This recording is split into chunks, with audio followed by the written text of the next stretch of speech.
பாய் தமிழ். பாய் பாய்.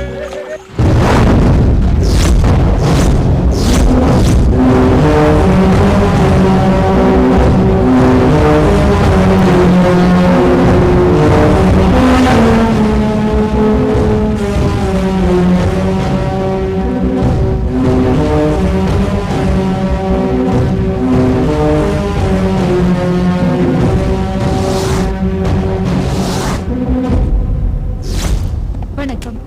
நாட்டில் பரபரப்பாக பேசப்படும் முன்னாள் அமைச்சர் ரங்கராஜனின் ஊழல் வழக்கின் விசாரணையை நாட்டு மக்கள் அனைவரும் தெரிந்து கொள்ள வேண்டும் என்பதற்காக நீதிமன்றத்தின் சிறப்பு அனுமதியை பெற்று எஸ்டிவி உங்களுக்காக ஒரு நேரடி ஒளிபரப்பு செய்கிறது.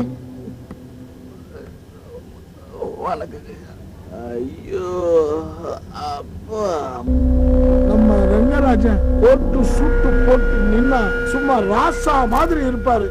இப்போ கூண்டுல நிக்கிறத பார்க்கும்போது அடிச்சதை விட அடி வாங்கினது ஜாஸ்தியா இருக்கும் போல இருக்கு. கருவியும் காலமும் செய்கையும் செய்யும் அருவனையும் மாண்டதமைச்சு என்ற திருக்குறளை வாழ்க்கை நெறியாக கடைபிடித்து வாழ்ந்து கொண்டிருப்பவர் எனது கட்சிக்காரர் இவரானார். கன நீதிபதி அவர்களே, எதிர்த்தரப்பு வழக்கறிஞரிடம் சில கேள்விகளை கேட்க அனுமதிக்குமாறு வேண்டுகிறேன். Yes, proceed. நான் கேள்வி கேட்கறதுக்கு முன்னாடி மனசாட்சி அவர் கேள்வி ஏற்றிருக்கும் நினைக்கிறேன். அதான் பாவம் மடக்கு மடக்குன்னு தண்ணி எடுத்து. ஐயோ, திரு ரங்கராஜன் அவர்களுக்கு ஏன் திருக்குறள் பிடிக்கும் தெரியுமா? அதுல அதிகாரம் இருக்கிறதுனால. அவரும் அவர் குடும்பமும் எப்பவுமே அதிகாரத்தில் இருக்கணுங்கிறது ஆசை. அதுல காமத்து பால் கூட தான் இருக்கு. அது உங்க தனிப்பட்ட விஷயம். திரு ரங்கராஜன் அவர்கள் அமைச்சராக இருந்த போது நிதித்துறையும் கலந்து பேசி எடுக்க வேண்டிய முடிவை கோடிக்கணக்கான பணம் கொள்ளையடிக்கணுங்கிறதுக்காக தனிப்பட்ட முறையில் எடுத்திருக்கிறார். தேசத்தை காட்டி கொடுப்பதை விடவும் பெரிய துரோகம் மக்களுடைய பணத்தை கொள்ளையடிக்கிறது. ஒரு திருட்டு பயலுக்கு இவருக்கு என்ன வித்தியாசம் இருக்க முடியும்? இவரான கொள்ளையடிச்சிருக்காரு சொல்றீங்களா? அதுக்கு என்ன ஆதாரம் இருக்கு? அப்புறம் எதுக்கு டெல்லியில் இருக்கிற அரசியல் புரோக்கர் அனில் மோடியாவுக்கு 65 கோடி கமிஷன் கொடுக்கிறாரு? எதுக்கு 65 கோடி கமிஷன் கொடுக்கிற அளவுக்கு அப்படி என்ன வியாபாரம் பண்றாரு? அவ்வளவு பணம் அவருக்கு எங்கிருந்து வந்தது? அவ்வளவு மக்கள் தெரிந்து திருடின பணம், என்னுடைய பணம், உங்களுடைய பணம். கடன் நீதிபதி அவர்களே, நாம ஒவ்வொருத்தரும் ஒவ்வொரு நாளும் வரி கட்டுறோம். குடியிருக்கிற வீட்டுக்கு வரி, குடிக்கிற தண்ணிக்கு வரி, நடக்கிற ரோட்டுக்கு வரி, இதை விட கொடுமை சாப்பிடுற சோத்துக்கு கூட வரி கட்டுறோம். இது இங்க நிறைய பேருக்கு தெரியுது. குறிப்பா பாமர மக்களுக்கு அறவே தெரியுது. என்ன பொட்டலத்தை எடுத்து பாருங்க, பருப்பு பொட்டலத்தை எடுத்து பாருங்க, வரி உட்பட இவ்வளவு விலைன்னு எழுதிருக்கு. கற்பகம், அவ சொல்றது ரொம்ப கரெக்ட். எண்ணெய்க்கு கூட டாக்ஸ் போட்டிருக்காண்டி. அம்மா, துணி துவைக்கிற சோப்புக்கு கூட டாக்ஸ் போட்டிருக்காமா. அவ்வளவு ஏன் சாப்பாட்டுல போடுற உப்புக்கு கூட வரி கட்டுறோம். ஆத்தா, அந்த ஆளு டிவில சொல்ற மாதிரி உப்புக்கு கூட வரி போட்டிருக்காத்தா. அப்படியா? இது எனக்கே புதுசா இருக்கு பிரபாகர். இப்படி ஒவ்வொரு குடிமகனும் ஒரு நாளைக்கு சராசரி 50 ரூபாய வரியா கட்டுறோம். 120 கோடி மக்களும் ஒரு நாளைக்கு 6000 கோடிய வரியா கட்டுறோம். ஒரு மாசத்துக்கு 1,80,000 கோடிய வரியா கட்டுறோம். ஒரு வருஷத்துக்கு 20 லட்சம் கோடிய வரியா கட்டுறோம். நாம இப்படி வரியா கட்டின பணத்துலதான் 1,26,000 கோடிய கொள்ளையடிச்சிட்டு இவர் வந்து நிக்கிறார். என் துயரம், இவரையெல்லாம் நிக்கிறாருன்னு மரியாதை கொடுத்து பேச வேண்டியது. என்னதையா நமக்கு புரியாத கணக்கெல்லாம் சொல்றான். எல்லாம் தெரிஞ்சவன் வக்கீல், எதுவும் தெரியாதவன் அமைச்சர். இதுதான் நம்ம நாட்டு கல்ச்சர். கொள்ளையடிக்கப்பட்டிருக்கிறது வெறும் காகிதத்தில் அச்சடிக்கப்பட்ட பணம் மட்டுமல்ல, நம்மளுடைய உழைப்பு, ரத்தம், வேர்வை, கண்ணீர். இவரை பார்க்கும்போது எனக்கு ஒரு மனுஷனாக தெரியல, வெள்ள உடையில இருக்கிற ஒரு கருப்பு பணம் மூட்டையாத்தான் தெரியுறாரு. Objection your honour. Objection overrule. இவங்க எல்லாம் ஏன் தப்பு செய்யறாங்க தெரியுமா? என்ன தவறு செஞ்சாலும் காப்பாற்றுறதுக்கு உங்களை மாதிரி வழக்கறிஞர்கள் இருக்கிறதுனாலதான். புரட்சியாளர் அண்ணல் அம்பேத்கர் செய்த புனிதமான தொழிலை நாம செய்யறோங்கிறத மறந்துடாதீங்க. வீட்டுல ஒரு குழந்தை 1 ரூபா திருடிட்டா உடம்புல சூடு போடும். நாட்டுல 1,26,000 கோடியை திருடிட்டார இவர் உடம்புல எத்தனை சூடு போடும்? அவ்வளவு சூடு வச்சா வரி குதிரை மாதிரி ஆயிடுவார்ல. ஒரு திருட வீட்டுக்குள்ள புகுந்து 1 கோடி திருடிட்டா எத்தனை வருஷம் தண்டனை கொடுப்பீங்க? ஒரு வருஷம். 10 கோடி திருடிட்டா 10 வருஷம். 100 கோடி திருடனா 100 வருஷம். 1,26,000 கோடி திருடனா எத்தனை வருஷம் தண்டனை கொடுப்பீங்க இவரான? எத்தனை சைபர் இருக்குன்னு தெரியலையே. ஐயா, என்னால நிக்க கூட முடியலைங்கய்யா. ஒரு சேர் கிடைக்குமா? இவருக்கு சேர கொடுத்தீங்கன்னா இவங்க அடிச்ச கொள்ளையில உங்களுக்கு ஒரு சேர கொடுத்து இவங்க ஊழல் குடும்பத்துல உங்களையும் ஒருத்தரா சேர்த்துருவாங்க. லால் பகதூர் சாஸ்திரி அவர்கள் ஹோம் மினிஸ்டரா இருந்த போது அவங்களுக்குன்னு சொந்தமா ஒரு வீடு கூட கிடையாது.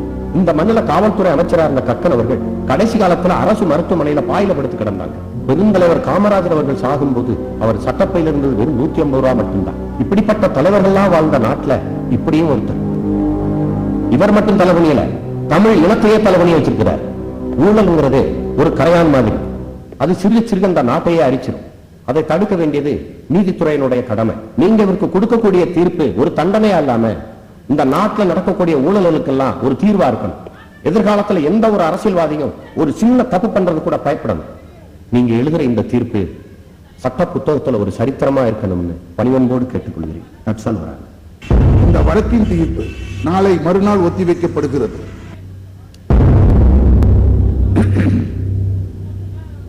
நடந்து முடிந்த வழக்கு விசாரணையில் திரு ரங்கராஜன் அவர்கள் குற்றவாளி என்பது சாட்சியங்களோடும் ஆதாரங்களோடும் நிரூபிக்கப்பட்டுள்ளதால் இவரை போன்ற அரசியல்வாதிகளால் நாட்டின் பொருளாதாரம் சீர்குலைந்து விடுமோ என்ற அச்சம் நமக்கு ஏற்படுகிறது. அரபு நாடுகளில் இது போன்ற குற்றம் செய்பவர்களை பொதுமக்கள் மத்தியில் நடுரோட்டில் தூக்கிலிட்டுக் கொள்வார்கள். அப்படி இவரை செய்தால் இவர் பிணத்தை கொத்தும் காக்கை கழுகுகள் கூட ஊழல் பிறவைகளாக மாறிவிடும். ஆகவே குற்றவாளி திரு ரங்கராஜன் ஆயுட்காலம் முழுவதையும் சிறையிலே கழிக்க வேண்டும். அவர் இறந்த பிறகும் அவர் பிணம் கூட வெளியில் வரக்கூடாது. எனவே சிறைச்சாலைக்கு உள்ளேயே புதைக்கப்பட வேண்டும் என்று இந்த நீதிமன்றம் தீர்ப்பளிக்கிறது.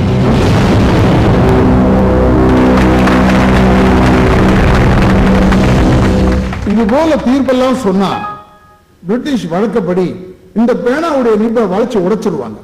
ஆனா இப்படி ஒரு நல்ல தீர்ப்பை எழுதின இந்த பேனாவை நான் பொக்கிஷமா பாதுகாக்க என்னையா எப்படி தீர்ப்பு கொடுத்துட்டான்? ஐயா, இதே ஸ்பீட்ல புழல் ஜெயில் முழுக்க நம்ம ஆட்கள் புலனாயா இருக்கும்.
என்னப்பா அத்தக்கரையா?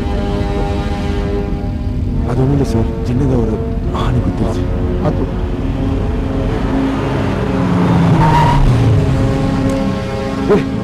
ஐயோ, டாக்டர் உள்ள கூட்டு போங்கடா. போயிட்டுங்கிறா சார்.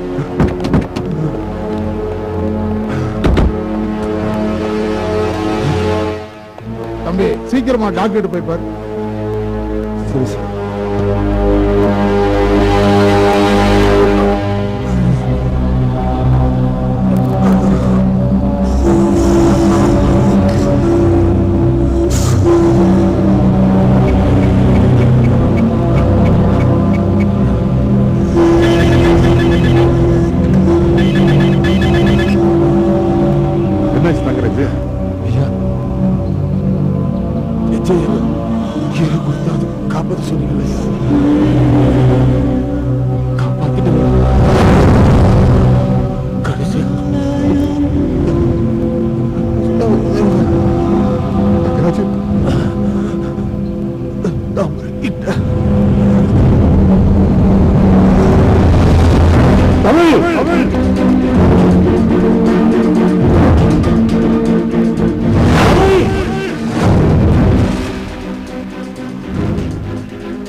ரங்கராஜ் ரங்கராஜ் ரங்கராஜ்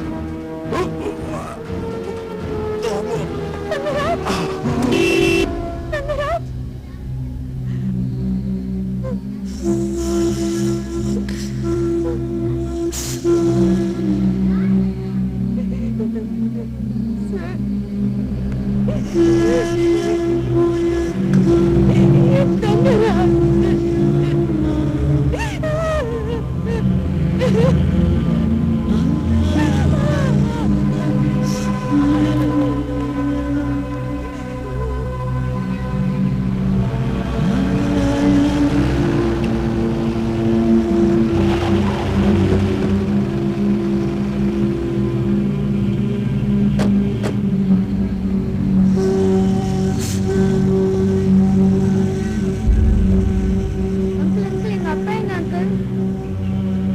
வரலடா. ஐயா உங்க கூட தானையா என் பிள்ளையும் வந்தா, என் பிள்ளை எங்கய்யா காணோம்? வரல. என்னையா சொல்ற? நாங்க 4 பேர் தான் வந்தோம். மீதி 6 பேரு ஐயோ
போராடி எந்த சந்தர்ப்பத்திலும் கண்கலங்க கூடாது என்று நான் தான் கூறினேன்.